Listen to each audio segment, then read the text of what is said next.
আসসালামু আলাইকুম এভরিওয়ান, সবাইকে স্বাগতম জানাচ্ছি আজকের ভিডিওতে। এর আগের ভিডিওতে আমরা সাস্ট অ্যাডমিশন টেস্ট 2019-20 এই শিক্ষাবর্ষের প্রশ্নটা সলভ করেছিলাম। আজকে 18-19 যে শিক্ষাবর্ষ আছে তার ফিজিক্স যে প্রশ্নটা ছিল সেটা সলভ করব। এখানেও টোটাল 20টা প্রশ্ন আছে ফিজিক্সের, তুমি ক্যালকুলেটর ইউজ করতে পারবে এবং সেই হিসাবে আমরা চলো এক এক করে প্রশ্নগুলো দেখে নিই এবং কিভাবে সলভ করা যায় সেটা একবার আলোচনা করে নিই। তো আমার কাছে প্রথম যে প্রশ্নটা এখানে আছে সেটা একটু নিয়ে কথা বলি। দেখো এখানে টোটাল যে 20টা প্রশ্ন এসেছে সবগুলোই ম্যাথমেটিক্যাল না, কিছু কিছু তোমার অ্যানালাইটিক্যাল জিনিসপত্র এসেছে, যাতে করে তুমি সূত্র দিয়েই শুধুমাত্র ব্যাখ্যা দিয়ে জিনিসগুলোকে রিয়েলাইজ করতে পারো। যেমন এই যে জিনিসটা, এই প্রশ্নটা, এটা কিন্তু কোনো একটা সূত্রের আলোকে তোমাকে জাস্ট ব্যাখ্যা করতে হবে যে কোনটা সঠিক উত্তর। এখানে তোমার ক্যালকুলেশন কোনো কিছু দরকার নেই। জিনিসটা এরকম, দেখো একটি ইলেকট্রনের অবস্থানের অনিশ্চয়তা দেয়া আছে। অবস্থানের অনিশ্চয়তা ডেল্টা এক্স, অবস্থানের অনিশ্চয়তা যদি ডেল্টা এক্স হয় এবং ভরবেগের অনিশ্চয়তা যদি ডেল্টা পি হয়, তাহলে দুইটা তোমার কন্ডিশন দিয়েছে। সেটা কি, যে ডেল্টা এক্স সমান 0 হলে ডেল্টা পি সমান কত, আরেকটা হচ্ছে ডেল্টা এক্স সমান ইনফিনিটি হলে ডেল্টা পি সমান কত। দুইটা, একটা 0 হলে কত হবে আর ইনফাইনিট হলে কত হবে। জিনিসটা খেয়াল করো, এই জিনিসটা কিন্তু তোমাদের হাইজেনবার্গের যে আনসার্টেনিটি প্রিন্সিপালটা আছে, অনিশ্চয়তা নীতি, সেখান থেকে নিয়ে আসা। আমরা জানি যে হাইজেনবার্গের অনিশ্চয়তা নীতি থেকে যে তুমি কোনো একটা বস্তুর কখনই তার পজিশন এবং তার ভরবেগ একেবারে অ্যাকুরেটলি পরিমাপ করতে পারবে না। তুমি যদি একটা অ্যাকুরেটলি পরিমাপ করো তাহলে আরেকটা তোমার ইনঅ্যাকুরেট হয়ে যাবে। তো এই রেঞ্জটা কেমন, যে অ্যাকুরেসির যে রেঞ্জটা, যে ডেল এক্স এর তুমি যে দূরত্বটা, সরণটা হিসেব নিকেশ করছো, তার জন্য কি রকম তোমার ত্রুটি থাকবে পরিমাপের, আর ডেল্টা পি এর জন্য তোমার কাছে কি পরিমাণ পরিমাপের ত্রুটি থাকবে, এই দুইটার যে ত্রুটিটা, ঠিক আছে, এই দুইটাকে তুমি গুণ করি, তাহলে এই গুণফলের ভ্যালুটা এইচ ডিভাইড বাই 4 পাই এর বড় হবে। এইচ বাই 4 পাই এর তুলনায় সমান অথবা বড় হবে। এই ছিল হাইজেনবার্গের অনিশ্চয়তা নীতি। তো এই নীতি অনুসারে আমরা একটা জিনিস বুঝতে পারছি যে যে একটা যদি তুমি এক্স্যাক্টলি অ্যাকুরেট করে ফেলতে পারো, আরেকটা তোমার অনেক বেশি হবে। সেই বেশিটা কেমন, যে মিনিমাম এইচ বাই 4 পাই এর সমান তো হবেই, এর থেকে বেশিও হতে পারে। বাট এটা কখনো পসিবল না, তুমি কখনো 100% অ্যাকুরেটলি মেজার করতে পারবে না। বাট যদি পারো, এখানে সেই কন্ডিশনটা দেওয়া আছে। 1 নম্বর প্রশ্নে বলেছে যে যদি আমরা পেরে যাই, এমন কি পেরে যাই, যে যদি আমি একেবারেই ডেল্টা এক্স সমান 0 করে ফেলতে পারি, অর্থাৎ যদি আমি এমনভাবে পরিমাপ করলাম যে ডেল্টা এক্স এর অর্থাৎ কোনো ত্রুটি নেই, তুমি সরণ যে পরিমাপ করছো অবস্থানের কোনো ত্রুটি যদি না থাকে, 0 যদি হয়ে যায়, তখন ডেল্টা পি সমান কত হবে। এক কাজ করি, আমরা এই জিনিসটা এভাবে করতে পারি যে এই ডেল্টা এক্স এর ভ্যালুটা এখানে বসিয়ে আমরা ভ্যালুটা বের করতে পারি। দেখো ডেল্টা এক্স এর ভ্যালু যদি আমি 0 এখানে বসাই, তাহলে কি আসে, এখানে আসে 0 into delta P greater than or equal H by 4 pi. ঠিক আছে, তারপর তো আমরা গ্রেটার দেন ইকুয়াল কল্পনা বাদ দাও, আমি জাস্ট ইকুয়াল চিহ্ন দিয়ে হিসাব করতে পারি। দেখো তুমি এখানে গুণ করে দিও না, আবার 0-র সাথে ডেল্টা পি গুণ করলে আলটিমেটলি 0ই আসবে, গুণ করার দরকার নেই। কারণ গুণ করলে আলটিমেটলি ভ্যালুটা কেমন আসছে চিন্তা করো, আলটিমেটলি এখানে 0 গ্রেটার দেন এইচ বাই 4 পাই, এটা তো অসম্ভব একটা জিনিস। তার মানে ডেল্টা পি এর ভ্যালু এমন কিছু হবে যাতে করে এই যে ডান পাশের রেশিওটা আছে তার থেকে বড় হয়। তাহলে সেখান থেকে হিসাব করলে ডেল্টা পি সমান আমি কি বলতে পারি, ডেল্টা পি সমান বলতে পারি, এখানে গ্রেটার দেন চিহ্ন ধরার দরকার নেই, আমরা জাস্ট ক্যালকুলেশনের জন্য সমান চিহ্নটা ইউজ করছি। তো এখানে হবে এইচ বাই 4 পাই ইন্টু 0। তো আমরা জানি যে সামথিং বাই 0 এই ফরম্যাটে যদি কিছু থাকে সেটা আমরা বলতে পারি ইনফাইনাইট হয়ে যায়। তাহলে সেই কন্ডিশন মোতাবেক আমি বলতে পারবো যে কখনো যদি তোমার ডেল্টা এক্স এর ভ্যালু 0 হয়ে যায়, তাহলে ডেল্টা পি এর ভ্যালু অ্যাকচুয়ালি ইনফাইনাইট হয়ে যাবে। মানে তুমি আসলে নির্ণয় করতে পারবে না এত বড় তোমার ভরবেগের যে অনিশ্চয়তাটা সেটা চলে আসবে। ঠিক আছে, তাহলে এটাই প্রথম সূত্রটা, আনসারটা, যে ডেল্টা এক্স সমান যদি 0 হয় তাহলে ডেল্টা পি সমান ইনফাইনাইট হবে। তাহলে ইনফাইনাইট আছে কোথায়, ইনফাইনাইট আছে এই জায়গায় এবং এই জায়গায়, বি এবং ডি। তাহলে এই দুইটার মধ্যে কোনো একটা আনসার হবে। তাহলে সেটা তোমরা বের করতে পারো আবার পরেরটা থেকে, যে কোনটা অ্যাকচুয়ালি হবে। 2 নম্বর যদি হিসাব করি, এটা তোমরা আশা করি বুঝতে পারছো এখন, যে ডেল্টা এক্স সমান যদি কখনো ইনফাইনাইট হয়ে যায়, আমি বসানোর দরকার নেই, তখন তুমি এখানে ডেল্টা এক্স এর জায়গায় ইনফাইনাইট বসাও। ইনফিনিটিটা যখন সমানের এই পাশে চলে আসবে তখন নিচে চলে আসবে।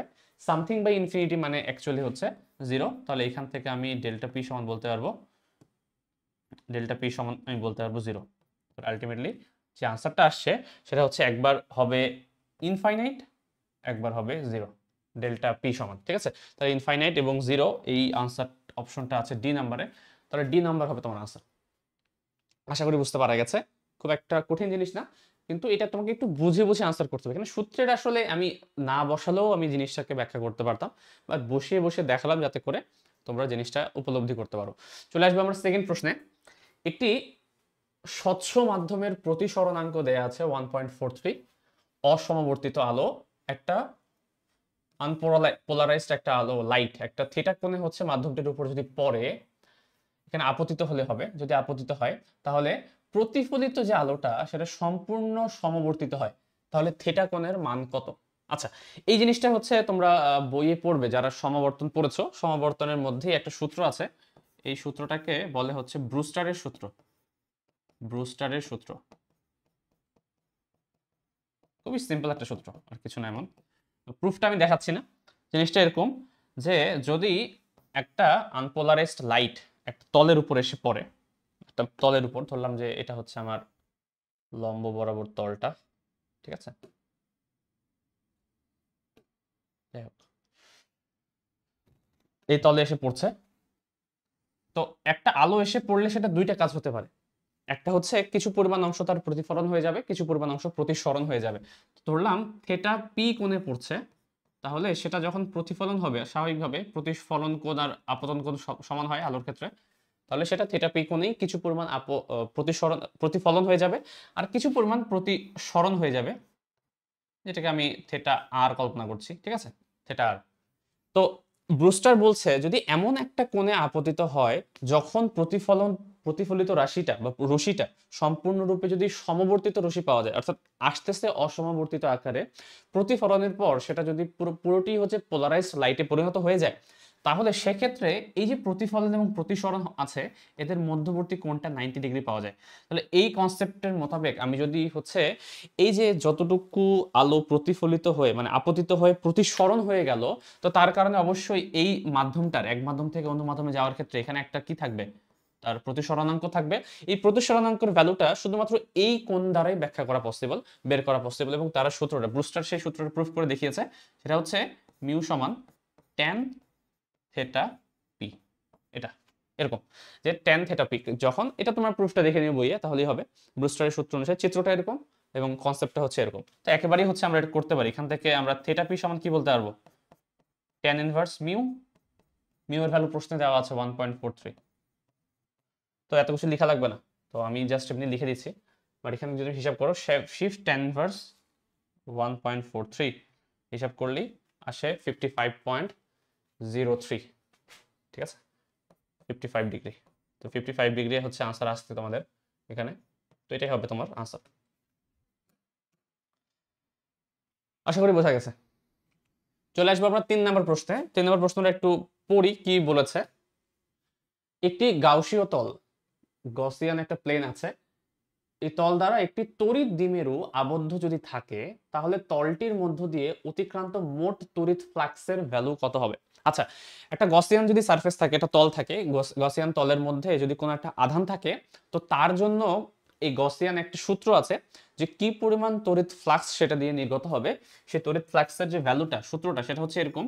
তড়িৎ ফ্লাক্সকে আমরা ফাই দ্বারা প্রকাশ করি, এটাকে আবার এভাবে বলা হয় যে ক্লোজড সারফেস ইন্টিগ্রাল ই ইন্টু ডিএস, অর্থাৎ ডিএস মানে হচ্ছে এরিয়া এবং ই হচ্ছে তোমার যে ইলেকট্রিক ফিল্ড ইন্টেন্সিটি আছে, তাদের মধ্যে যদি আমি ডট গুণ করি, ডট গুণ ফলটাকে এমনভাবে করতে হবে যাতে করে টোটাল যে যতগুলো তার এরিয়া আছে ওই সারফেসটার সবগুলো এনক্লোজড এরিয়া যদি তুমি হচ্ছে ইন্টিগ্রাল করো, অর্থাৎ এরিয়া বের করো, তাহলে সেই যে ভ্যালুটা আসবে সেটা হচ্ছে টোটাল আধান ডিভাইডেড বাই ইপসাইলন নটের সমান। এটা হচ্ছে তোমার গসের সূত্র, ঠিক আছে। এটাই হচ্ছে আলটিমেটলি ফাই। ফাই মানে হচ্ছে অ্যাকচুয়ালি এটা অথবা এটা, যে কোনো কিছু বলতে পারো। ফাই মানে কি, ফাই মানে হচ্ছে তড়িৎ ফ্লাক্স যে তোমাকে বের করতে বলেছে, ঠিক আছে। তো এই যে তড়িৎ ফ্লাক্সের যে ভ্যালুটা আমাকে বের করতে বলেছে এখানে, তড়িৎ ফ্লাক্স, তো এটা যদি তড়িৎ ফ্লাক্স যদি আমি বের করতে চাই, তাহলে সেই ক্ষেত্রে আমাকে হয় এই ভ্যালুটা লাগবে অথবা এই ভ্যালুটা লাগবে। প্রশ্ন তোমাকে বলে দিয়েছে একটা তড়িৎ দ্বিমেরু আছে, তো আশা করি তোমরা তড়িৎ দ্বিমেরু কি জিনিস সেটা জানো। তড়িৎ দ্বিমেরু মানে হচ্ছে একটা নির্দিষ্ট দূরত্বে অবস্থিত পরস্পর সমান কিন্তু বিপরীত ধর্ম বিশিষ্ট দুটি আধান যদি থাকে, তাহলে তারা যেই সিস্টেমটা তৈরি করে এই সিস্টেমটাকে আমরা বলি হচ্ছে ইলেকট্রিক ডাইপোল বা তড়িৎ দ্বিমেরু। তাহলে এই তড়িৎ দ্বিমেরুটা আমি যদি টোটাল একটা গসিয়ান সারফেসের ভিতরে, গসিয়ান একটা তলের ভিতরে ঢুকে যাই, ঠিক আছে, গসিয়ান সারফেস, তাহলে এর ভিতরে যদি প্রবেশ করিয়ে দিই তাহলে আলটিমেটলি এখান থেকে কি পরিমাণ ফ্লাস্ক বের হয়ে যাবে, সরি ফ্লাস্ক না ফ্লাক্স, কি পরিমাণ তড়িৎ ফ্লাক্স বের হয়ে যাবে, এই ফ্লাক্সের ভ্যালুটা আমাকে বের করতে বলেছে। তো খেয়াল করো এই যে গসিয়ান সারফেসের ভিতরে টোটাল চার্জ কত, আলটিমেটলি আমি ফ্লাক্স বের করতে পারবো total charge divided by epsilon nought থেকে। তো আমাকে দেখতে হবে টোটাল চার্জটা কত আছে। তো এখানে চার্জ আছে একটা হচ্ছে প্লাস কিউ, একটা হচ্ছে মাইনাস কিউ, তাহলে টোটাল কত, টোটাল চার্জ কত, plus Q minus Q equals to 0। তাহলে টোটাল চার্জ যদি 0 হয় তাহলে টোটাল ফ্লাক্সও তোমার 0ই হবে আলটিমেটলি। তাহলে আনসার হচ্ছে তোমার 0। 0 এখানে অপশন আছে, 0, তাহলে এটা হবে তোমার আনসার।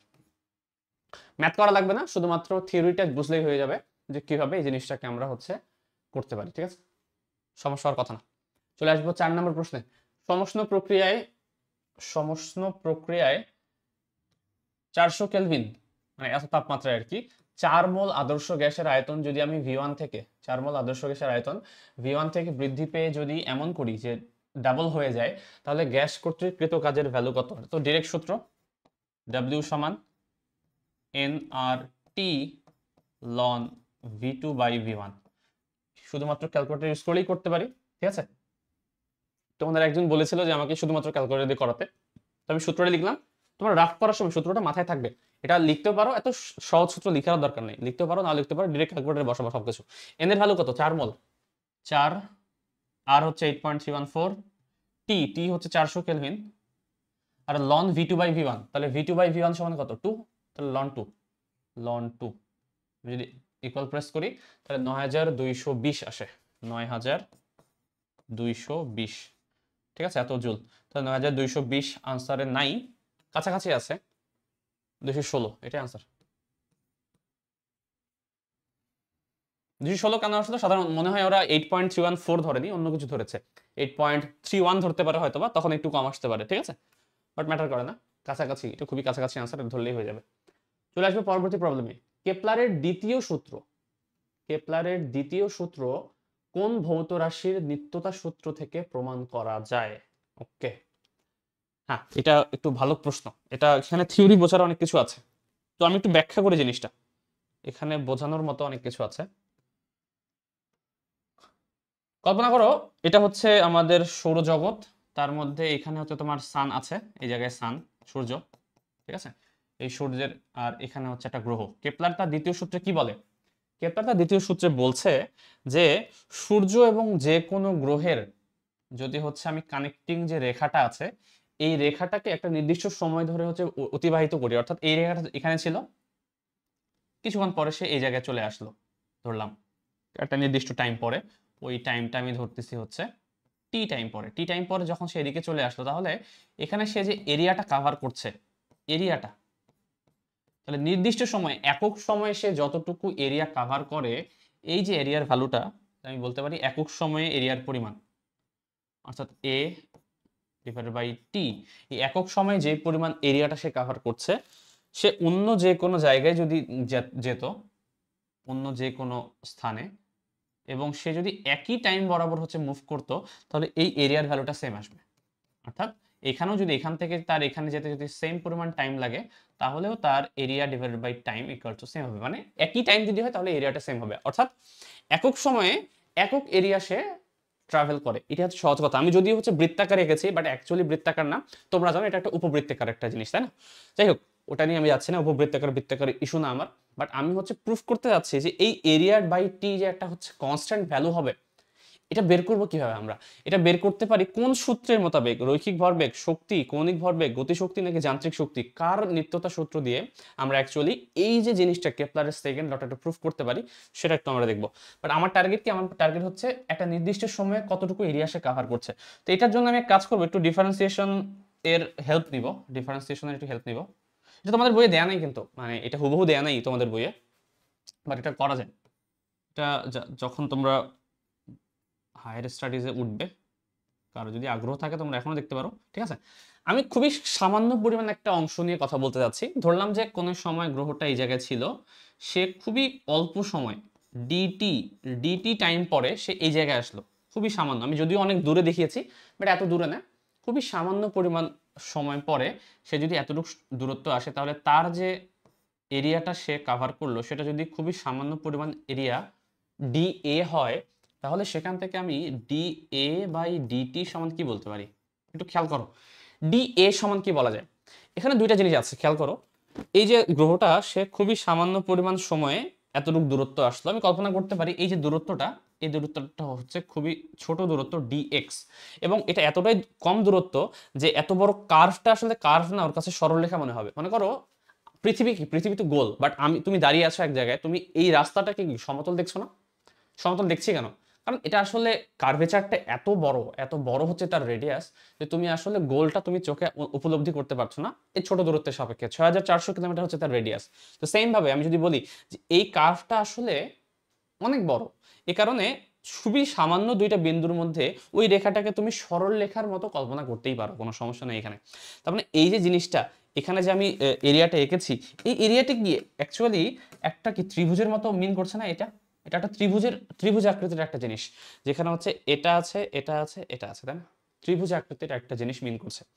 খেয়াল করো, আমাকে যদি কোনো একটা ত্রিভুজের ক্ষেত্রফল বের করতে বলে, আলটিমেটলি আমার দরকার কি? ডি এ বাই ডিটি, মানে ক্ষেত্রফল দরকার। তো আমার যদি ক্ষেত্রফল বের করতে বলে, তাহলে আমার দুইটা বাহু লাগে, এটা এটা যে কোনো দুইটা সন্নিহিত যদি দুইটা বাহু যদি থাকে, ওই সন্নিহিত দুইটা বাহুর যদি আমি ক্রস গুণফলের হাফ বের করি, তাহলে কিন্তু তুমি এরিয়া পেয়ে যাও। তো সেখান থেকে তুমি বলতে পারো এরিয়া সমান, আমি বলতে পারি এরিয়া সমান, খুবই সামান্য পরিমাণ এরিয়া সমান, আমি বলতে পারি, আচ্ছা ভেক্টর আকারে লিখি, এরিয়া সমান হচ্ছে হাফ গুণন এই দূরত্বটা, যেটাকে আমি আর নিয়ে লিখতে পারি, আর ভেক্টর ধরলাম, এটা হচ্ছে দূরত্ব, এই দূরত্ব যা এই দূরত্ব তা সেম, কারণ খুবই সামান্য পরিমাণ দূরত্ব সে অতিক্রম করেছে।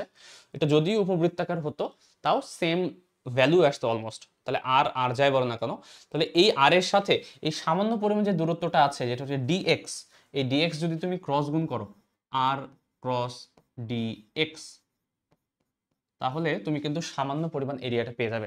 এটাই আমার টার্গেট। আলটিমেটলি কি, একটা দুইটা যদি ভেক্টর দেয়া থাকে, তো তার ক্ষেত্রে তুমি যদি ওই ত্রিভুজটার ক্ষেত্রফল বের করতে চাই, কি করতাম আমরা? দুইটা বাহুর হচ্ছে ক্রস গুণফল করতাম, এবং তাকে যদি হাফ করে দিতাম, তাহলে তার এরিয়াটা পেয়ে যেতাম। তাহলে আলটিমেটলি ডি এ সমান এটা পাবো আমি। তাহলে আমার যে টার্গেটটা ছিল ডি এ বাই ডিটি, এটা ভেক্টর আকারে লিখি এখন, সমস্যা নেই। তাহলে ডি এ বাই ডিটি, আচ্ছা কালারটা একটু চেঞ্জ করে দিই, D A by D T, D A by D T সমান আমি পাবো তাহলে এখন হাফ আর ক্রস ডিএক্স, আর হচ্ছে 1/dt। ঠিক আছে, এখন আমি দেখতে চাই এই জিনিসটা কার সাথে মিলতেছে। হুবহু এখনো কিন্তু মিলেনি, বাট এটা আমরা মেলানোর ট্রাই করতে পারি। কিভাবে একটু খেয়াল করো, এই ডিটিটাকে এখানে লিখি, সমস্যা নেই, 1/2dt। আর এখানে আমি বলতে পারি এক্স সমান কি বলা যায়? দূরত্ব সমান কি এস সমান ভিটি বলা যায় না? এস সমান ভিটি, তাহলে এক্স সমান আমি বলতে পারি V D T, V D T vector আকারে অবশ্যই। ঠিক আছে, এই ডিটি আর এই ডিটি কিন্তু কেটে যাবে, থাকবে কি হাফ আর ক্রস ভি। আচ্ছা, আবার ভি সমান কি বলা যায়? একটু কল্পনা করো, আমরা কিন্তু কোনো না কোনো একটা জায়গায় পৌঁছাতে চাচ্ছি, এই পাঁচটা অপশনের মধ্যে কোনো একটা কোনো কিছু না কিছু হবে। খেয়াল করো, এই ভিটাকে তুমি কেটে বলতে পারো, আমরা ভরবেগ সমান কি জানি? পি সমান এম ভি, তাই না? তাহলে ভি সমান আমি বলতে পারি না পি বাই এম, বা ভরবেগ বাই এম। তাহলে খেয়াল করো, এখানে যেটা হয়ে যাবে ভি এর পরিবর্তে তুমি বলতে পারো পি ডিভাইডেড বাই এম। ভরবেগ যেহেতু একটা ভেক্টর এসে, তাহলে ভেক্টর একটা সাইন দিতে হবে তোমাকে, মানে এভাবে ভেক্টর আকারে এভাবে লিখতে পারি পি সমান এম ভি। তাহলে এখান থেকে এই 2m টা যদি বের করে নিয়ে আসো, খেয়াল করো তো, 1/2m আর ক্রস পি। তাহলে কেপলার, আমি আর দূরে যাচ্ছি না, কেপলার তার দ্বিতীয় সূত্রে বলছে যে ডিএ বাই ডিটি সবসময় কনস্ট্যান্ট হবে। খেয়াল করো তো, এখানে তাই মিন করছে না? যদি এই পার্টটুকু কনস্ট্যান্ট হয়ে যায়, আর ক্রস পি এই পার্টটুকু যদি কনস্ট্যান্ট হয়ে যায়, আর এম তো একটা বস্তুর, এম হচ্ছে এখানে কার? গ্রহটার ভর তো সবসময় কনস্ট্যান্ট। তো গ্রহর ভর যদি কনস্ট্যান্ট থাকে, আর এটা যদি কনস্ট্যান্ট আমি ধরে ফেলি, এটা অল টাইম কিন্তু কনস্ট্যান্ট হয়ে যাবে, তাই না? এখন আর ক্রস পি জিনিসটা কি? পি হচ্ছে তোমার রৈখিক ভরবেগ, আর আর এর সাথে রৈখিক ভরবেগ যদি আমি ক্রস গুণ করি, আলটিমেটলি পাওয়া যায় কৌণিক ভরবেগ, অর্থাৎ 1/2m, এটা হচ্ছে এল ক্রস হয়ে যাবে, যেটাই আমার কাঙ্ক্ষিত সূত্র, যেটা আমি চাচ্ছিলাম। এল মানে হচ্ছে আমার কৌণিক ভরবেগ, অর্থাৎ কখনো যদি কৌণিক ভরবেগটা সংরক্ষিত অবস্থায় থাকে তখন তুমি বলতে পারবা যে কেপলারের সূত্র মোতাবেক ডিএ বাই ডিটি একক সময়ে যে একক এরিয়া সে কাভার করবে সেটা অল টাইম কনস্ট্যান্ট হবে। তো সেই ক্ষেত্রে আমি বলতে পারি যে অ্যাকচুয়ালি এই সম্পূর্ণ জিনিসটা কৌণিক ভরবেগের যে সংরক্ষণশীলতা নীতি আছে সেটা দ্বারা প্রুফ করা যায়। এখানে দেখো 5টা অপশনের মধ্যে একটা অপশন আছে তোমাদের কৌণিক ভরবেগ, যে কেপলারের দ্বিতীয় সূত্রটা কৌণিক ভরবেগের দ্বিতীয়তা সূত্র থেকে প্রমাণ করা পসিবল। যদি কৌণিক ভরবেগ কনস্ট্যান্ট থাকে তাহলে এটাও কনস্ট্যান্ট থাকবে, এবং একটা গ্রহের ক্ষেত্রে কিন্তু কৌণিক ভরবেগ অল টাইম কনস্ট্যান্ট থাকে, তাই না? কারণ এটা তো একটা কনস্ট্যান্ট একটা হচ্ছে ইয়েতে ঘুরছে, একটা রেডিয়াসে ঘুরছে, বাট যখন তার রেডিয়াসের মানটা চেঞ্জ হয় তার ভেলোসিটি মানটা সেভাবেই চেঞ্জ হয় যাতে করে এই কৌণিক ভরবেগটা সবসময় কনস্ট্যান্ট থাকে। এখানে প্রমাণটা আরো বিস্তারিত, বাট যেহেতু আমাকে প্রমাণ করতে পারেনি, আমাকে শুধু বলেছে যে কোনটা থেকে প্রমাণ করা যায়, আমি ততটুকু করেই দেখালাম। এরপরে বিস্তারিত আরো প্রমাণ আছে, কিন্তু মানে তুমি চাইলে এখান থেকে আরো প্রমাণ করে ফাইনালি এটা প্রুফ করতে পারো যে D A by D T actually constant হয় কিনা। তো অতদূর আমি যাচ্ছি না, যতটুকু দরকার আমি ততটুকু বোঝালাম। আশা করি জিনিসটা বুঝতে পেরেছ। চলে আসবো আমরা পরবর্তী প্রশ্নে 6 নাম্বার। গ্যাসের একটি অণুর স্বাধীনতার মাত্রা যদি 6 হয় তাহলে শক্তির সমবিভাজন নীতি অনুসারে আমি কি বলতে পারি গড় গতিশক্তি কত? এটা তো সিম্পল জিনিস, সেটা তো আমরা জানি যে গতিশক্তির যে ভ্যালুটা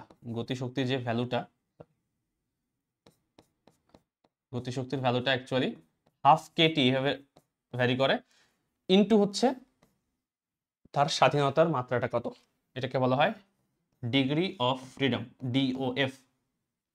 একটা কণার ডিগ্রি অফ ফ্রিডম কয়টা, তার সাথে যদি আমি হাফ কেটি গুণ করে দিই তাহলে আলটিমেটলি টোটাল যে শক্তিটা সেটা পেয়ে যাবো। তো এখানে ডিগ্রি অফ ফ্রিডম বলা আছে তোমার 6, তাহলে হাফ কেটি এর সাথে 6 গুণ করলে কি পাওয়া যায়? 3 কেটি। 3 কেটি হচ্ছে তোমার আনসার, এটা ঠিক আছে। নেক্সট, এটা কোন সমীকরণটি অগ্রগামী তরঙ্গের সমীকরণ নয়? এটা শর্ট সিলেবাসে যারা তারা একটু টাফ পারাটা, কারণ তারা তরঙ্গ চ্যাপ্টারটা পড়েনি। তরঙ্গ এই চ্যাপ্টারে তোমাদের একটা কনসেপ্ট আছে যেটাকে আমরা স্থির তরঙ্গ বলি। কি বলি? স্থির তরঙ্গ। স্থির তরঙ্গ জিনিসটা কি? মনে করো এ পাশ থেকে একটা হচ্ছে তরঙ্গ তোমার এদিক বরাবর যাচ্ছে, এই তরঙ্গটা বলা হয় অগ্রগামী তরঙ্গ, এবং ওই তরঙ্গের সমীকরণটা দেখতে কি রকম? এই তরঙ্গের সমীকরণ দেখতে হচ্ছে, অগ্রগামী তরঙ্গের সমীকরণ হচ্ছে y সমান a sin omega t minus x, এরকম।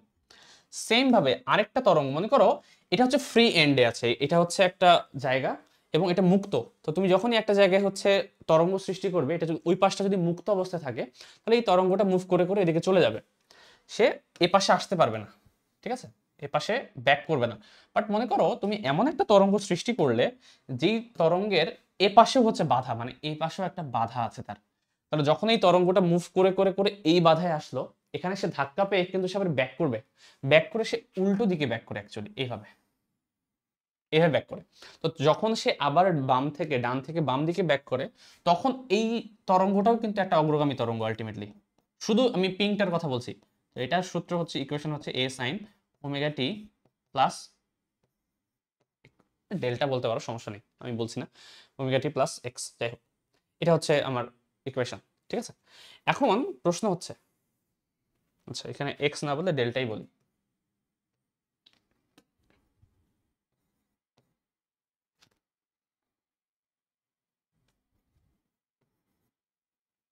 এটা হচ্ছে আমার y সমান a sin omega t minus delta, আর এটা হচ্ছে a sin omega t plus delta. তাহলে এইখানে এই সিস্টেমের মধ্যে দুইটা তরঙ্গ আছে যারা হচ্ছে অগ্রগামী তরঙ্গ। এই দুইটা তরঙ্গে যদি যখন একসাথে কাজ করবে তখন অ্যাকচুয়ালি এই যে তরঙ্গটা সেটা হয়ে যাবে স্থির তরঙ্গ, কারণ এই তরঙ্গটা কোথাও সামনে বা পিছনে যেতে পারবে না, সে শুধুমাত্র এইটুক বাউন্ডারির মধ্যে হচ্ছে লাফালাফি করতে থাকবে, উপরে নিচে লাফালাফি করবে। তো এই জিনিসটা প্রথম একটা অগ্রগামী তরঙ্গ যেদিকে যাচ্ছে, সেকেন্ড অগ্রগামী তরঙ্গে ওকে ওর যাওয়াটাকে বাধা প্রদান করবে, এবং এরা কিন্তু কয়েকটা লুপ সৃষ্টি করবে। এই তরঙ্গ যখন দুইটা অগ্রগামী তরঙ্গ বিপরীত দিক থেকে এসে একই বিস্তারে একই কম্পাঙ্কে কাঁপতে থাকে, তখন সেই তরঙ্গটাকে আমরা বলি একটা স্থির তরঙ্গ, এবং সেই স্থির তরঙ্গের সমীকরণটা হয় ওই দুইটা তরঙ্গের যোগফলের সমান, অর্থাৎ a sin omega t plus del, আর এটা হচ্ছে a sin omega t minus del. এটা যারা হচ্ছে তরঙ্গ পড়ছে তাদের জন্য এত কিছু করা লাগবে না, তুমি জাস্ট সমীকরণ দেখেই বুঝতে পারবে যে কোনটা হচ্ছে অগ্রগামী তরঙ্গ না, অগ্রগামী তরঙ্গ না বলেছে। এটা তুমি জাস্ট সমীকরণ দেখেই আইডিয়া করতে পারবে। বাট যারা যারা শর্ট সিলেবাসের না তাদের জন্য আমি বোঝাচ্ছি অ্যাকচুয়ালি, শর্ট সিলেবাসে যারা শর্ট সিলেবাসে তাদের জন্য বোঝাচ্ছি আমি। তো সেটা কি জিনিস হবে, এখানে খেয়াল করো, তুমি যদি এ যদি কমন নিয়ে নাও তাহলে এখানে একটা সূত্র অ্যাপ্লাই হয় না, sine C plus sine D. তাহলে এই সূত্র আমরা কি জানি ত্রিকোণমিতির সূত্র অনুসারে 2 sine C plus D by 2। তাহলে এটা প্লাস এটা ডিভাইডেড বাই 2 কত আসবে, আমি একবার লিখি একটু, ওমেগা টি আসবে। আর এটা হচ্ছে cos c minus D by 2, তার মানে এটা মাইনাস এটা বাই 2, আলটিমেটলি ডেল্টা আসবে, তাহলে cos ডেল্টা। ঠিক আছে, তাহলে এখান থেকে আমি বলতে পারি 2a sin ওমেগা টি cos ডেল্টা। আচ্ছা ডেল্টা মানে কি, ডেল্টা মানে হচ্ছে দশা পার্থক্য, এটাকে আমরা এইভাবে বলতে পারি না 2 পাই বাই ল্যামডা ইনটু পথ পার্থক্য বলা যায়, কিন্তু 2 পাই বাই ল্যামডা ইনটু পথ পার্থক্য আমি লিখছি, এর কারণ আছে। এই 2 পাই বাই ল্যামডা যে জিনিসটা, এটাকে তোমরা এক কাজ করতে পারো, সাইন কল্পনা, একটা ধ্রুবক কল্পনা করতে পারো, কারণ এটা ধ্রুবক, একটা যে কোনো তরঙ্গের জন্য যে কোনো ধ্রুবক কে কল্পনা করতে পারো। তাহলে এই সময় আমি কি বলতে পারি, কে এক্স। খেয়াল করো, একটা তরঙ্গে যখন একসাথে সাইন এবং কস থাকবে, এবং একটাতে টাইম ফাংশন থাকবে, একটাতে হচ্ছে তোমার পথপার্থক্য বা এক্স এর ফাংশন থাকবে, ওই তরঙ্গটাকে বলা হচ্ছে স্থির তরঙ্গের সমীকরণ। এখানে ম্যাটার করে না যে সাইনের সাথে টাইম আছে নাকি কসের সাথে টাইম আছে, এখানে উল্টা দেয়া আছে, যেমন কসের সাথে এখানে টাইম দিয়েছে, ওটা সমস্যা না, কারণ আমি তরঙ্গটাকে এ সাইন দিয়ে কল্পনা করেছি। তাই আমি যদি তরঙ্গের সমীকরণটাকে এ কস নিতাম, এটাও যদি আমি এ কস নিতাম তাহলে এটা উল্টে যেত, তখন কসটা চলে আসতো এই জায়গায়, সাইনটা চলে আসতো এই জায়গায়।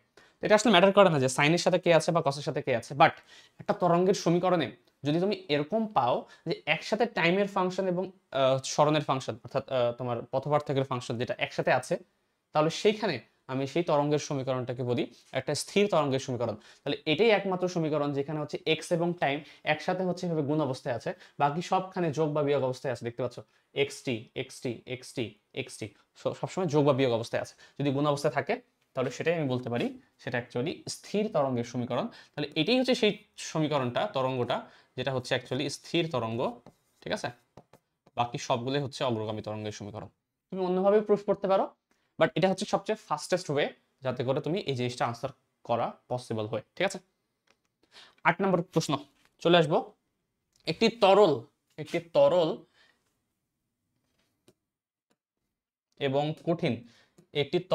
কঠিন, পদার্থ এর মধ্যে স্পর্শকোণ কত হলে তরল পদার্থটি কঠিন পদার্থকে ভেজাবে না। এটা হচ্ছে স্পর্শকোণের টপিকটাতে পড়বা, পদার্থের গাঠনিক ধর্মের যে সেকেন্ড পার্টটা আছে এই চ্যাপ্টারের, প্রবাহী পদার্থ, সেখানে বলা আছে যে থেটা এর মান, স্পর্শকোণের মান যদি 90 ডিগ্রি এর চেয়ে বড় হয়, ঠিক আছে, সেই ক্ষেত্রে আমি বলতে পারি সেটা অ্যাকচুয়ালি কি হবে, কঠিন পদার্থকে ভেজাবে না।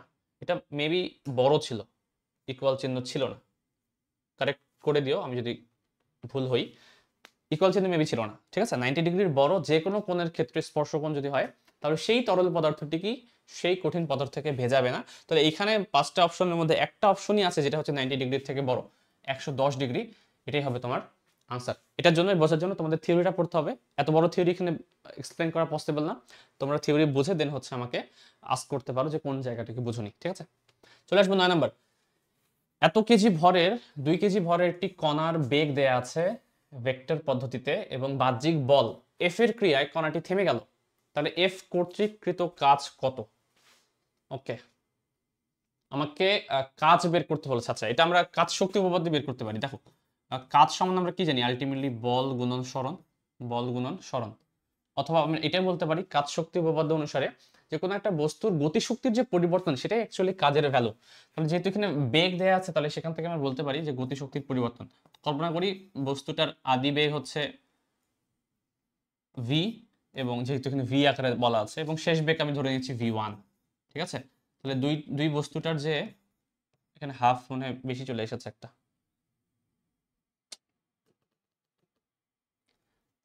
mv1 square.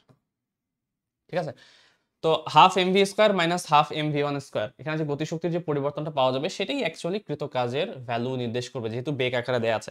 এক কাজ করি, তাহলে বেগটা আমি বের করে নিই। এখানে বেগের ভ্যালু কত, এখানে স্কোয়ার করে রুট করলেই হবে, 2 স্কোয়ার 4 স্কোয়ার 2 স্কোয়ার 16 20 24 √24। ঠিক আছে, তো √24 এখানে হিসাব করে দিই। আর কি বলেছে যে কণাটি আলটিমেটলি থেমে যায় কিন্তু, তাই না? এখানে থেমে যায়। তো কণাটি যেহেতু থেমে যায় তার মানে আলটিমেটলি তার শেষ বেগের ভ্যালু হচ্ছে 0। তাহলে শেষ বেগ হচ্ছে তোমার 0। আর এখানে তুমি বসাবা কত, হাফ, m হচ্ছে 2, আর v স্কয়ার মানে রুট তো চলে যাবে, 24 চলে আসবে শুধু আনসার, 24 জুল। ঠিক আছে, তাহলে এফ কর্তৃক কৃত কাজ কত? বাহ্যিক বল এত এর ক্রিয়ায় থেমে গেল। এখন এখানে প্রশ্ন আছে, এখানে কি প্লাস হবে নাকি মাইনাস হবে? দেখো, একটা বস্তু হচ্ছে এদিকে চলছিল, আর এফ এর কর্তৃক কৃত কাজ তোমাকে বের করতে বলেছে। এখন খেয়াল করো, একটা বস্তু চলছে এদিকে, তুমি হচ্ছে বল প্রয়োগ করছো, বল প্রয়োগ করবা কোন দিকে? আর আলটিমেটলি যেদিকে সে সরছে তার বিপরীতে না? তাহলে বিপরীতে বল প্রয়োগ করলে কৃত কাজের মানটাও কিন্তু নেগেটিভই হওয়া উচিত। তাহলে আলটিমেটলি এখানে যদিও হচ্ছে আমি উল্টা ধরেছি, আলটিমেটলি এটা নেগেটিভ আনসারটা হওয়া উচিত। মানে সবচেয়ে বেশি কারেক্ট আমার কাছে এটাই মনে হচ্ছে, যে +24 থেকে -24টা বেশি যুক্তিযুক্ত। কারণ হচ্ছে বাহ্যিক বলের ক্রিয়ায় কণাটি থেমে গেল, তাহলে এফ কর্তৃক কৃত কাজ কি? মানে এটা তুমি যদি উল্টো করে লিখতে তাহলে জিনিসটা বেশি ক্লিয়ার হতো। উল্টো করে কিভাবে? আমরা কি জানি, এটা হচ্ছে ডেল্টা কে পরিবর্তন মানে শেষ বেগ মাইনাস আদি বেগ। তাহলে শেষ বেগ কিভাবে বের করতে পারবো আমি? শেষ বেগ অ্যাকচুয়ালি এটা হবে, আর আদি বেগ হচ্ছে mv স্কয়ার হবে। তো সেখান থেকে হিসাব করলে এটা -24 আসে। তাহলে এটা মনে হয় আমার কাছে বেশি লজিক্যাল আনসার। তাহলে -24 আনসার দেওয়াটা বেশি যুক্তিযুক্ত, কারণ এফটা অ্যাকচুয়ালি সরণের বিপরীত দিকে কাজ করছে, যেদিকে গাড়িটি যাচ্ছিল তার ঠিক বিপরীত দিকে তোমাকে বল প্রয়োগ করতে হবে তুমি যদি এটাকে থামাতে চাও। ঠিক আছে, চলে আসবো আমরা পরবর্তী প্রশ্নে। 10 নম্বর, ভূপৃষ্ঠের কাছাকাছি একটি বিন্দু থেকে একটি প্রাসকে আনুভূমিকের সাথে এত কোণে এত বেগে নিক্ষেপ করা হলো, তাহলে 8 সেকেন্ড সময় পরে প্রাসের স্থানাঙ্ক বের করো। মানে হচ্ছে এক্স আর ওয়াই এর ভ্যালু বের করতে বলেছে সহজ কথায়, এটা তো বের করাই যাবে। এক্স এর সূত্র কি? এটা। আর ওয়াই এর সূত্র কি? এটা। আচ্ছা ভুল লিখেছি, এখানে কস না, এটা সাইন, সাইন না কস, ইউ কস থিটা টি, এটা হচ্ছে U sine theta T minus half G T square. হিসাব করি, এখানে ইউ এর ভ্যালু কত? ইউ হচ্ছে 40 cos 60 ইন্টু টি। cos 60 মানে তো হাফ, তাহলে হাফ ইন্টু 40 মানে 20 সাথে 8 গুণ করলে 160 মিটার। একটা তো মুখোমুখি করা যাচ্ছে, আর একটা কি? U sine theta T, U হচ্ছে 40 সাইন 60 টি মানে 8 minus half 9.8 into T square মানে 8 স্কোয়ার। তো এটা তো আমরা ক্যালকুলেট করতে পারি, এটা উঠানো দরকার ছিল না, না উঠানেই করতে পারবা। মানে জাস্ট সূত্রটা লিখবা, বাকি ভ্যালুগুলো হচ্ছে আমি দেখে দেখে বসিয়ে দেবো। মনে করো এটা আমি এক্সট্রা লিখে ফেললাম, এটা লেখার দরকার ছিল না তোমাদের অবজেক্টিভের জন্য। এই সূত্র কল্পনা করেই বসিয়ে ফেলবা। ইউ সাইন থিটা মানে কত? 60 সাইন থিটা ইন্টু টি মানে 8 মাইনাস হাফ জি ইন্টু টি স্কোয়ার। ঠিক আছে, হিসাব করলে -36.47, তো -36.47 মিটার। তো এক্স ওয়াই এর স্থানাঙ্ক বের করতে বলছে, স্থানাঙ্ক মানে কত? এক্স ওয়াই সমান 160 মাইনাস 36.47, তো 36.479 37 আছে, তো 160 মাইনাস 37, এটা হচ্ছে এ নাম্বার যে অপশনটা সেটা। আশা করি বুঝতে পারা গেছে। পরবর্তী প্রশ্ন কি বলেছে, এখানে একটা নিউক্লিয়ার রিয়াকশন দেয়া আছে, এই রিয়াকশনের মধ্যে অজানা এক্সটা কি হবে? আচ্ছা এইসব ক্ষেত্রে আমি বলেছিলাম যে বের করার রুলটা কি, উভয় পাশে তোমার হচ্ছে উপরে নিচে সমতা করতে হবে। দেখো এখানে কত আছে? 7 আর 2 9, এখানে 8 আছে, তাহলে এখানে কত হলে 9 মিলবে? নিচে অবশ্যই 1 লাগবে, তাহলে এটা হচ্ছে 1 হবে 1, তাই না? তাহলে 9 মিলে গেল। একই রকম ভাবে 14 আর 4 হচ্ছে কত? 18, এ পাশে 17 আছে, তার মানে এখানে যদি 1 হয় তাহলে হচ্ছে 18 মিলে যাবে, তাহলে এটা 1। এমন এই 5টা অপশনের মধ্যে এমন কোনটা আছে যার নিচেও 1 উপরে 1, ভরও 1, তার হচ্ছে পারমাণবিক সংখ্যা 1? অবশ্যই প্রোটন। প্রোটন তোমার আনসার, যে প্রোটনের পারমাণবিক সংখ্যা ভর দুইটাই 1, তাই না? নেক্সট কোয়েশ্চেন, প্রশ্ন বলা আছে 6000 অ্যাংস্ট্রম তরঙ্গ দৈর্ঘ্যের দুটি আলোক তরঙ্গের মধ্যে পথ পার্থক্যের ভ্যালু হচ্ছে এটা, তাহলে দশা পার্থক্য কত? আচ্ছা দশা পার্থক্য তো সূত্র জানি আমরা, দশা পার্থক্য সমান 2π/λ ইন্টু হচ্ছে পথ পার্থক্য। বসিয়ে দিই 2π/λ, ল্যামডা কত? 6000 অ্যাংস্ট্রম, তাহলে 6000 10⁻⁻10। এক্স কত? 3 × 10⁻⁷। এটা ক্যালকুলেট করি। আচ্ছা, ক্যালকুলেট লাগবেও না আসলে, এমনি করতে পারবা। দেখো 3 × 2 = 6, 6 আর 6 কেটে যাবে, এই 6 এই 6 এই 6 কেটে যাবে। আর 10⁻⁻10 এর সাথে যদি 3টা শূন্য গুণ করে দাও, 3টা শূন্য মানে 1000 গুণ করে দাও, তাহলে 10⁻7ই আসে। তাহলে এই 10⁻7 এই 10⁻7 কেটে যাবে, থাকবে শুধুমাত্র পাই। এটাই আনসার, পাই, সি নাম্বার। ঠিক আছে, নেক্সট কোয়েশ্চেন। তড়িৎচালক বল বা ইলেকট্রোমোটিভ ফোর্স এর একক কোনটি? আচ্ছা, সহজ করে দিয়েছে। এই ইলেকট্রোমোটিভ ফোর্স কথাটা বলে আরো ইজি করে দিয়েছে এখানে। এর শর্ট ফর্মটা আশা করি তোমরা জানো, ই এম এফ। সহজ কথায় ভোল্টেজ, এক্স্যাক্টলি ভোল্টেজ না, বাট ভোল্টেজ আমি বলতে পারি। ভোল্টেজ সমান আমরা কি জানি, ভি সমান W divide by Q. W মানে হচ্ছে তোমার এর একক বলছে, তাই না? তো ডাব্লিউ মানে কি, জুল, এর একক হচ্ছে কুলম, তাহলে joule per coulomb. Joule per coulomb বলে এখানে কিছু নাই। আচ্ছা, নিউটন মিটার তো আছে, জুল মানে তো নিউটন মিটার, তাই না? তো নিউটন মিটার পার কুলম, এটা আনসার, বি নাম্বার। নেক্সট প্রশ্ন। তড়িৎ দ্বিমেরুর জন্য তড়িৎ ক্ষেত্র ই এবং ভি এর সাথে দূরত্বের কিরকম চেঞ্জ হয়? তো এটার জন্য তোমাদের জাস্ট সূত্রটা জানা লাগবে, সূত্রটা জানলেই হয়ে যাবে। ভি এর সূত্র কি ছিল? আমি ভুল হতে পারি, একটু কারেক্ট করে দিও। যে কোনো জায়গায় সূত্রটা হচ্ছে P cos theta divide by R square, এরকম মনে হয়। ঠিক আছে, আর ই এর সূত্র হচ্ছে 1/4πε0 p by r cube √1 + 3 cos square theta, এমন কিছু ছিল। মেবি এমন কিছুই ছিল, একটু দেখে নিও যদি ভুল হতে পারে। তো এই ইকুয়েশন থেকেই কিন্তু অনেকটা আইডিয়া করা যায় যে ই এর সাথে ভি এর যে রিলেশনটা সেটা কেমন। তাহলে ভি এর সাথে আর এর রিলেশন হচ্ছে 1/r² আকারে, আর ই এর সাথে আর এর রিলেশন হচ্ছে 1/r³ আকারে। ই এর সাথে 1/r³, ভি এর সাথে 1/r²। বি নাম্বার অপশনটা মনে হচ্ছে। হ্যাঁ, এটা হচ্ছে তোমার ইকুয়েশন। ঠিক আছে, কিভাবে পরিবর্তিত হয় মানে সম্পর্ক বের করতে বলছে আর এর সাথে, তো আমরা সম্পর্ক দেখা দিলাম। 15 নাম্বার, এটা তো মুখস্থ। পানির ত্রৈধ বিন্দু ট্রিপল যে পয়েন্ট আছে তার চাপ এবং তাপমাত্রার ভ্যালু কত? 273.16 4.58। এটা মেবি, এটা মুখস্থ ভ্যালু তোমাদের তাপগতিবিদ্যা চ্যাপ্টারে দেওয়া আছে, মনে হচ্ছে এটা ছিল। ঠিক আছে, চলে আসবো পরবর্তী। স্থির তাপমাত্রায় আদর্শ গ্যাসের পিভি লেখচিত্রটি দেখতে কিরকম হবে? অনেকগুলো অপশন দেওয়া আছে। আচ্ছা, পি বনাম ভি এর যে রিলেশনটা সেটা আমাকে দেখতে হবে। স্থির তাপমাত্রা মানে অবশ্যই সেখানে হচ্ছে আমরা বয়েলের সূত্র কাজে লাগাবো, তাই না? বয়েলস ল। তাহলে বয়েলের সূত্র অনুসারে আমি কি বলতে পারি? আমরা বলতে পারি পি ভি সমান ধ্রুবক। ঠিক আছে, এখানে বলছে পি বনাম ভি এর লেখচিত্রটা দেখতে কিরকম হবে। তাহলে পি বনাম ভি এর লেখচিত্র মানে কি, আলটিমেটলি এরকম। এখানে হচ্ছে পি, এখানে হচ্ছে ভি। আমি সবাইকে বলি লেখচিত্র ড্র করার একটা রুল আছে। সেই রুলটা কি? রুলটা হচ্ছে যে পি তুমি ধরেছো ওয়াই অক্ষ বরাবর, তাহলে এইখানে পিটাকে তুমি ওয়াই কল্পনা করো, ওয়াই। এক্স অক্ষ বরাবর তুমি ভি কল্পনা করেছো, তাহলে ভিটাকে তুমি হচ্ছে এক্স কল্পনা করো। তাহলে এখানে যে ইকুয়েশনটা আসছে সেই ইকুয়েশনটা দেখতে এরকম আসছে না, এক্স ওয়াই সমান কনস্ট্যান্ট ধ্রুবক, এক্স ওয়াই সমান ধ্রুবক। তাহলে এক্স ওয়াই সমান ধ্রুবক এরকম গ্রাফ যার হবে সেটাই হবে তোমার আনসার। এক্স ওয়াই সমান ধ্রুবক, এই রিলেশনটা হয় অধিবৃত্তের। সবচেয়ে ভালো করে বললে এটাকে বলা হয় রেক্টেঙ্গুলার হাইপারবোলা।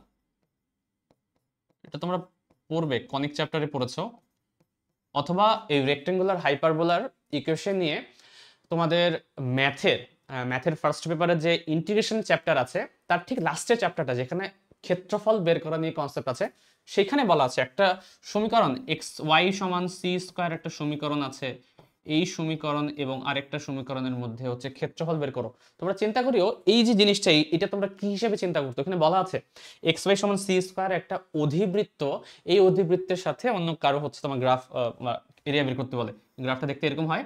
ঠিক আছে, এই গ্রাফটা অ্যাকচুয়ালি পরাবৃত্ত না, কিন্তু দেখতে পরাবৃত্তের মতো, অনেকটা দেখতে পরাবৃত্তের মতো, বাট অ্যাকচুয়ালি পরাবৃত্ত না, কারণ ইকুয়েশনটা দেখতে এরকম। আর এক্স ওয়াই সমান সি স্কোয়ার, এই ইকুয়েশনটা হচ্ছে রেক্টেঙ্গুলার হাইপারবোলা বা আয়তাকার অধিবৃত্ত। আয়তাকার অধিবৃত্ত হচ্ছে সবচেয়ে পারফেক্ট আনসার বলা যাবে, যেহেতু এখানে যদি আয়তাকার অধিবৃত্ত অপশনটা না থাকতো তাহলে অনেকটা আমি পরাবৃত্ত আনসার দিতে পারতাম, ঠিক আছে, অনেকটা পরাবৃত্তের মতো। বাট যেহেতু অপশন দুইটাই আছে, সবচেয়ে পারফেক্ট আনসার হবে আয়তাকার অধিবৃত্ত আনসারটা দেয়া, কারণ তার ইকুয়েশনের সাথে হুবহু মিলে যায় এই ইকুয়েশনটা, x into y equals to একটা কনস্ট্যান্ট, এখানে সি স্কোয়ার মানে সি তো কনস্ট্যান্ট আলটিমেটলি, তার উপর স্কোয়ার করলে আলটিমেটলি এই আসবে, ধ্রুবক কি আসবে। এখানে সি কিন্তু মিনিং আছে, সি সমান সামথিং হাফ এ প্লাস বি কিছু একটা দেওয়া ছিল, এক্স্যাক্টলি মনে নেই, বাট জিনিসটা এরকম। নেক্সট কোয়েশ্চেন, একটি টানাতারের তরঙ্গ দৈর্ঘ্যের তরঙ্গ দেয়া আছে এত বেগে চলে, টানাতারে যদি টান আমি 4 গুণ করে ফেলি, টান যদি 4 গুণ করা হয় তাহলে তার বেগের ভ্যালু কত। ওকে, দেখো বেগের সাথে আমি গত দিনেও বলেছিলাম, গত চ্যাপ্টারেও এসেছিল, সরি এর আগের ইয়েতে, ভি সমান T divided by mu, mu মানে হচ্ছে এম বাই এল, একক দৈর্ঘ্যে কি পরিমাণ ভর কাজ করে সেটা। তাহলে ভি এর সাথে টি এর সম্পর্ক কি, রুট ওভার না, তাহলে ভি সমানুপাতিক অ্যাকচুয়ালি রুট টি। তার মানে তুমি যদি 4 গুণ করো, টান যদি 4 গুণ হয়ে যায় তাহলে বেগ কত গুণ হবে, 4-এর রুট মানে দ্বিগুণ, তাহলে বেগ যেখানে 1000 ছিল তার ডাবল মানে কি 2000। তাহলে আনসার অপশন তোমার কিছু করাও লাগবে না, এটা অ্যাকচুয়ালি আনসারটা হচ্ছে 2000 মিটার পার সেকেন্ড হবে আনসার। 18 নম্বর প্রশ্ন, একটি সরলচন্দ্রিত স্পন্দন গতির সমীকরণ দেয়া আছে, এখান থেকে পর্যায়কাল বের করতে বলেছে আমাকে। এই যে ইকুয়েশনটা, এখান থেকে দেখেই বুঝতে পারছি যে এটা অ্যাকচুয়ালি কি ওমেগা স্কয়ার না, তাহলে ওমেগা স্কয়ার মানে হচ্ছে 16, তাহলে ওমেগা সমান কত 4, ওমেগা সমান যদি 4 হয় তাহলে টি সমান হচ্ছে 2 পাই বাই ওমেগা, মানে 2 পাই বাই 4, 2 পাই বাই 4 মানে হচ্ছে পাই বাই 2, পাই বাই 2 হচ্ছে আনসার হবে এটা। 19 নম্বর, 3 কেজি ভরের একটি বস্তুর ভারকেন্দ্রের মধ্য দিয়ে গমনকারী একটা অক্ষের সাপেক্ষে জড়তার ভ্রামক দেয়া আছে, ওই অক্ষ থেকেই 1.2 মিটার দূরত্বে, লম্ব দূরত্বে অবস্থিত সমান্তরাল অক্ষের সাপেক্ষে, ওকে, সমান্তরাল অক্ষের সাপেক্ষে একটি জড়তার ভ্রামকের মান বের করতে হবে। তোমরা জানো সমান্তরাল অক্ষ উপপাদ্য, এখানে কি হয়, একটা র্যান্ডম একটা যদি বস্তু থাকে তার হচ্ছে একেবারে এই বিন্দু দিয়ে, যেটা হচ্ছে তোমার সেন্ট্রয়েড, এই সেন্ট্রয়েড দিয়ে যদি হচ্ছে একটা অক্ষ যায় এবং তার ঠিক লম্ব অক্ষের সাপেক্ষে যদি আমাকে আই বের করতে বলে, তাহলে আই এর সূত্রটা হচ্ছে I G plus M H square. তাহলে এখান থেকে ডিরেক্ট আমরা করতে পারি, মানটা বসিয়ে দাও তাহলেই হয়ে যাবে ক্যালকুলেটরে। আইজি কত 2.5 প্লাস এম কত, এম হচ্ছে 3 কেজি, এইচ হচ্ছে 1.2 এর উপর স্কোয়ার, তাহলে আনসারটা হচ্ছে 6.82, 6.82 হচ্ছে এখানে দেয়া আছে এটা, ঠিক আছে। 19 নাম্বার লাস্ট প্রশ্ন আজকে আমাদের, সেটা হচ্ছে 20 নাম্বার প্রশ্নটা। কি বলেছে, কোন একটা প্রযুক্ত বল দেয়া আছে বস্তুর, এবং এই বলটা যদি কাজ করে, এটা অবশ্যই এক্স এর সাথে যদি রিলেটেড, তার মানে কি এটা অবশ্যই একটা ভ্যারিয়েবল ফোর্স, তাই না। তো ভ্যারিয়েবল ফোর্স দ্বারা যদি তুমি হচ্ছে একটা বস্তুর অবস্থান 0 থেকে 2 মিটারে নিয়ে যাও, তাহলে প্রযুক্ত বল দ্বারা কর্তৃকৃত কাজ, তাহলে ভ্যারিয়েবল ফোর্স দ্বারা কৃত কাজের সূত্রটা কি ছিল, পরিবর্তনশীল বল দ্বারা কৃত কাজ, এটা ছিল হচ্ছে W সমান F ইন্টু dx, এখানে x ইনিশিয়াল থেকে x ফাইনাল পর্যন্ত হচ্ছে তোমাকে ইন্টিগ্রেট করা লাগবে। ডিরেক্ট ক্যালকুলেটরে করা পসিবল, কি করব আমরা, শিফট এখানে প্রেস করব, প্রেস করে প্রথমে ইকুয়েশনটা লিখব, f এর জায়গায় লিখব কি এটা 6x square plus 2, 6x square plus 2, এটা ব্র্যাকেট চিহ্ন দেই আমার সুবিধার জন্য, আর x ইনিশিয়াল কত 0 থেকে শুরু করে 2 পর্যন্ত, তাহলে 0 থেকে শুরু করে 2 পর্যন্ত আমি যদি হচ্ছে ইন্টিগ্রেট করি, তাহলে ইকুয়াল প্রেস করলে সে আনসার দিয়ে দেবে 20, তাহলে 20 জুল, এটাই হচ্ছে তোমার আনসার, তাহলে এটা হচ্ছে আনসার। তো এই ছিল টোটাল 20টা প্রশ্ন, আশা করি তোমরা বুঝতে পেরেছো। প্রশ্নগুলো খুব একটা কঠিন না, খুবই ইজিলি কিন্তু সলভ করা যায়, বাট যেগুলো থিওরিটিক্যাল জিনিসগুলো, যেগুলো হচ্ছে কনসেপচুয়াল বা অ্যানালাইটিক্যাল, যেগুলো একবারে ক্যালকুলেটর ছাড়াই করা যায়, ওই জিনিসগুলো আমি বোঝানোর ট্রাই করলাম যাতে করে তোমরা বুঝতে পারো। এরপরেও কোনো প্রশ্ন যদি সমস্যা থাকে অবশ্যই তোমরা আমার সাথে কন্ট্যাক্ট করতে পারো, আমি হচ্ছে আনসার দেওয়ার ট্রাই করবো। তো নেক্সট ভিডিওতে আমরা হচ্ছে অন্য কিছু দেখবো, সেই পর্যন্ত এখানে রাখছি, সালাম আলাইকুম।